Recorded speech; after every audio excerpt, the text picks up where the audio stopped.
You want my definition of assumption? Jen, what's an assumption? It's something that causes you to make an ass out of you and me. All right. That's all I got. She said it. She said it. No, we're not allowed to say it for the rest of the show. Yeah, we are. No, We it's can't only do- funny the one time. Jerome, what's an assumption? To me, an assumption is gathering your knowledge of a certain circumstance and using that to come to a conclusion. And that doesn't necessarily mean that you have all of the elements of that circumstance that requires you to have to actually come to a conclusion at a particular scenario. So to me, that's what it is using what you have to your disposal without necessarily having all the things that might be a part of that particular conversation, interaction, whatever it may be. I think it's just, hypothesizing, guessing, foretelling the future, being a psychic,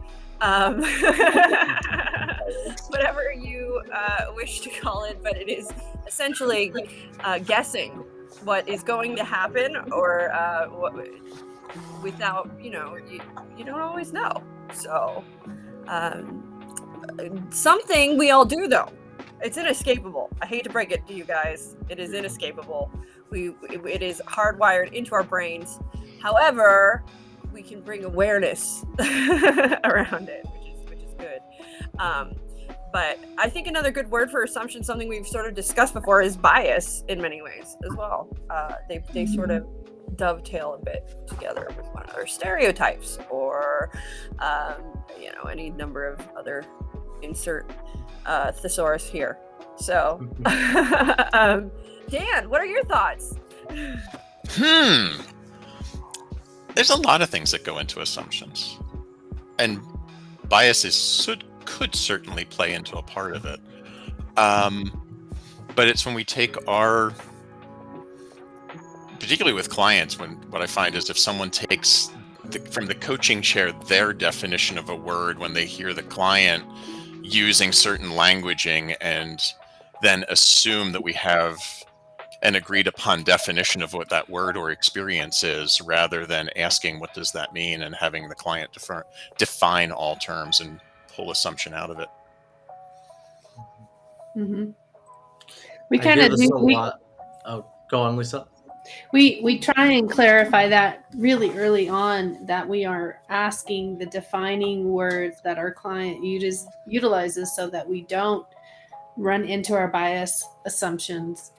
Whether we are spot on accurate or inaccurate, it's best for it to come from them. Mm-hmm.